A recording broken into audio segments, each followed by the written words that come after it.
We all need to be in it together. And we have to move from what I think are fragmented approaches to much more, how can I put it, coordinated common actions. Now, harmonizing our efforts is the best recipe for resilience across the whole value chain. We at Fair Wear Foundation and ETI believe in the potential of this industry, but realize that we collectively need to work in a different way. To be honest about what needs to change, to harness the creativity and energy in the sector so that we can have the industry we want. This event today is to explore the potential for all of us to come together and define a common purpose, drive effective collaboration, and hold ourselves to account for progress. Thank you, Peter, for your kind introduction. Live here from the studio in Amsterdam, ladies and gentlemen, welcome to this kick-off event of the industry we want. We are with more than 240 participants from all over the world. You all together, 240, you represent all the different parts of the supply chain.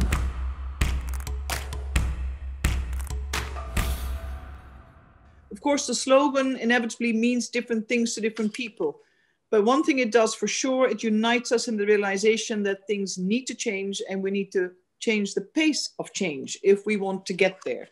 It's the first step of a long journey, one that we will have to walk together. Because whether you work for a clothing brand, you represent a manufacturing company, government, trade unions, or a non-governmental organization, or like all of us, are a consumer, you want to stand to benefit from the transformative change in this era. Many value chains are linked together by unequal power relations and, of course, unsustainable business practices. We can do two things. We can ignore it, which none of us want to. We can take up the clarion call for action, raise the bar, raise the standard, but also heighten our level of investment and political investment. And the underlying problems of underdevelopment, of poverty, of marginalization are very clear. The pandemic can never be an excuse to impose stronger pressures on prices. We need to reset the clock and we need to determine the weakest chains, the weakest links in the supply chain and to amend and to remedy. So we need a better industry. We need responsible business conduct. So we need to change and make this happen all together. The industry itself cannot just be competitive. It also needs to be compassionate.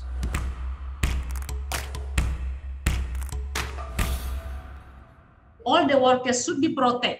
Should be protection by wages and also social protection, but we see on the what is we facing right now that all of that already diminished by the law, and also this is big challenge for trade union, because I have to say you that 45 million workers, formal workers in Indonesia, but only 3 million join into the union. So what's wrong with trade union?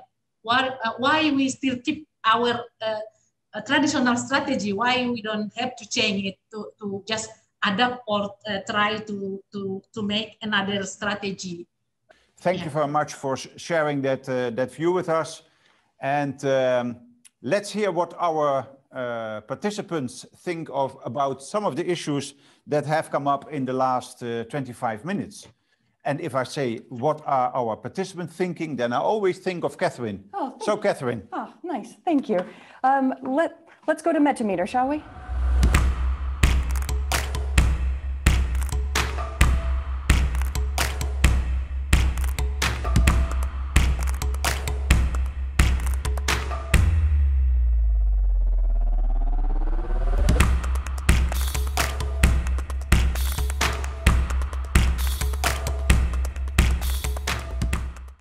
So there cannot be any separate labor angle. There cannot be any separate industry angle. There cannot be any separate brand angle.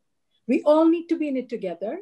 And while COVID has unleashed ferocity in every sphere, in the supply chain up to the brands, we have all realized that, we are defenseless. So brands have their own challenges. The industry has its own challenges. Trade unions have their own challenges, and everyone, each one of us are trying to defend our own positions. One thing that I think would be quite fundamental in moving forward is that, you know, we have a lot of collaborative initiatives in this industry, but very often it's created, you know, by brands for brands, and then we implement it in our supply chain. I think it's really about time that we, as you said, Rubana, very rightly, start, you know, getting on board and creating a common sustainability agenda with the supply chain, where suppliers and manufacturers are also play a bigger role in the creation of these collaborative initiatives and what we actually need to do with their voices as well. And, you know, that we start evening out the power balance with, you know, real partnerships and based on mutual transparency as well. I would like to share 3 guiding principles, if I may. The first one is, and you all touched on that, it is cooperation and collaboration. That's so important. We can only win that topic together. It's very, very, very important for us. It is about long-term partnerships with the manufacturers, because as Mammut, we are standing for quality and safety. Last but not least, third guiding principle is you have to make that an integral part of your company agenda.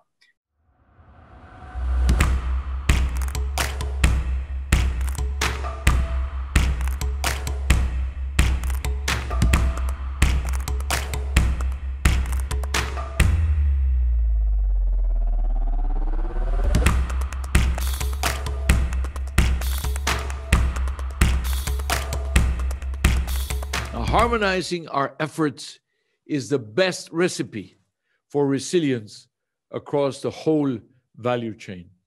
The common denominator of those efforts is due diligence, based on the OECD due diligence guidance for responsible supply chains in the garment and footwear industry.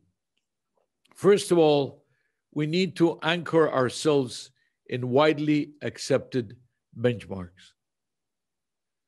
The alignment of policies, regulations, and practice with OECD due diligence guidance will be important to drive better cooperation, reduce costs, and facilitate consensus on the numerous technical aspects of due diligence.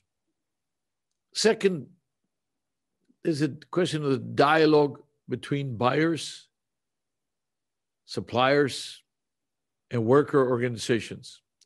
This crisis should be seen as a turning point when companies learned that their business models were in fact putting their very essence, their very existence at risk. For responsible and resilient supply chains, the collective shift to more sustainable business models and supply chain management that protect workers and their livelihood needs, that has to be done now. And it has to be done in synergy with all the stakeholders.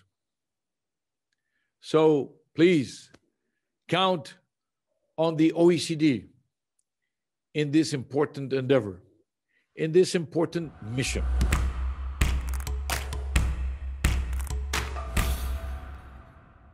We want to see an industry which is sustainable in all of the dimensions: economic, social, environmental. So what strikes me is we all are trying to get to the same place. And then the question that arises is, why is it proving so difficult and far too slow, frankly, to get there? And we have to get over that, and we have to move from what I think are fragmented approaches to much more, how can I put it, coordinated common actions. It's great to say we're all in this together, but if we don't act on the understanding that failure to create sustainability in the industry is absolutely necessary for it to continue, we'll all lose. We'll all lose. So we have to go from fragmented defensive responses to, I would say, more general, sector-wide and coherent ways of doing things. And it can be done. I know there's tensions between the brands who want to continue a very traditional model and the manufacturers. Frankly, on this one, I'm on the manufacturer's side. If they don't get proper pricing, then it's very hard for us to actually say you have to pay a minimum living wage. And also, what of the governments? There is no universal social protection here. And in many of the countries, they've listened to the corporate voice. What do we want? We want mandated due diligence at all levels. The solutions are there, but we need regulation and transparency, and mandated due diligence has to be at the core, with indeed a supply chain convention.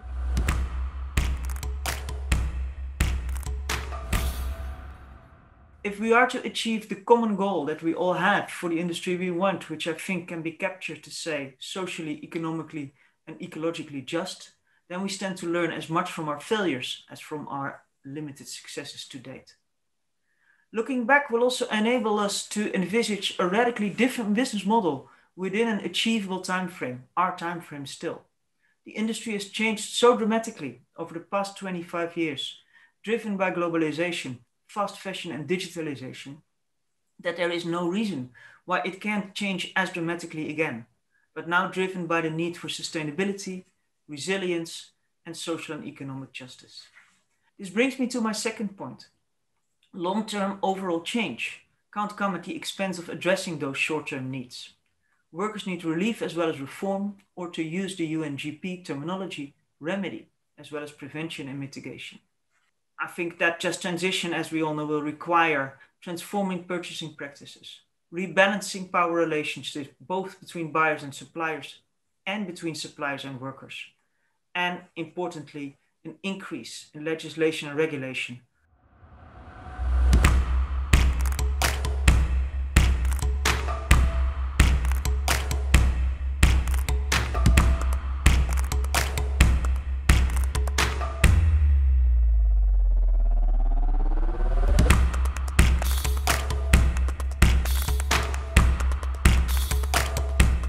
I'd like to tell you a bit more about our role, how investors perceive the situation, and what brands can do to take their performance to the next level. I speak on behalf of the platform Living Wage Financials. What was set as a coalition that was co-founded by ASN Bank in 2016. The financial sector has an obligation to conduct human rights due diligence. Through our platform, we play our part in engaging with garment companies on a living wage as a salient human rights risk. We believe workers should earn a decent wage so they can send their children to school and escape a vicious cycle of a poverty trap. If there was ever a time to work towards a living wage, it is really now. And how can brands contribute? And what we ask the companies is to be transparent about the wage gap in supply chains. A minimum wage is too low to live on. Have a strategy to close the wage gap. Work with peers in the industry and thus create leverage in factories. And finally, apply responsible purchasing practices and calculate a price that enables factories to pay workers better wages.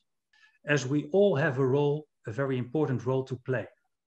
And we are keen to involve more financials and inspire them to use their investment power for systematic, sustainable change.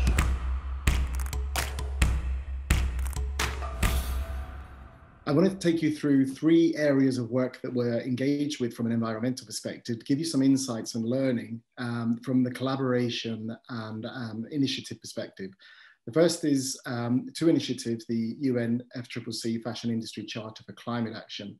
For those that don't know, the Charter is a UN initiative bringing together well over 100 retailers, brands and manufacturers, working in this industry with over 30 supporting organizations, with a very clear goal of driving the industry to net zero carbon emissions by 2050. Now, from my own personal engagement and experience, I want to highlight 2 key really positive points that I think are beginning to see a help in accelerating the vital work that we're doing. Firstly, increasingly there is clear alignment on the vision and objective. Secondly, and this is really important, both initiatives are not only calling out the need to build on existing work, but they are explicitly guiding participants to engage with existing initiatives. Now, this is a group of like-minded organizations who have committed to accelerate collective action through working both individually and together.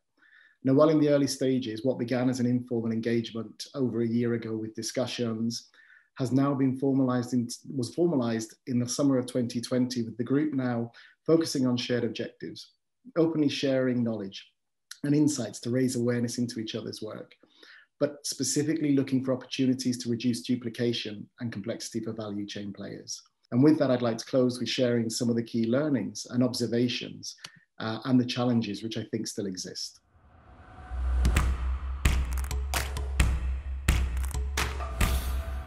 And Catherine will take you through some of the questions of Mentimeter so that we gather the maximum of input from your side to be able to do the best job in the coming months. So I'm handing over again to you, Catherine. Thank you, lovely. So you're going to be spending a few minutes with me. So let's see Mentimeter one last time.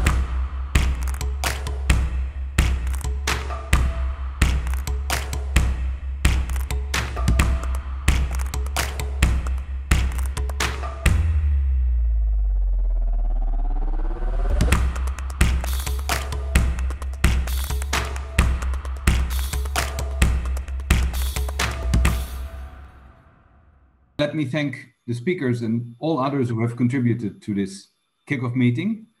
Your esteemed contributions confirm the momentum for a new page in the garment sector sustainability, and also that we need to turn it together.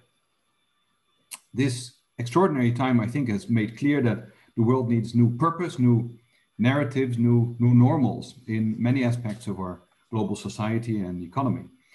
So we count on you to help develop a common narrative, to connect in active collaboration and alignment, and to participate in credible collective accountability. We are committed to working together with each other and with you all to create this movement for the industry as a force for good. The industry that we can feel proud to be a part of. In other words, the industry we want. Thank you.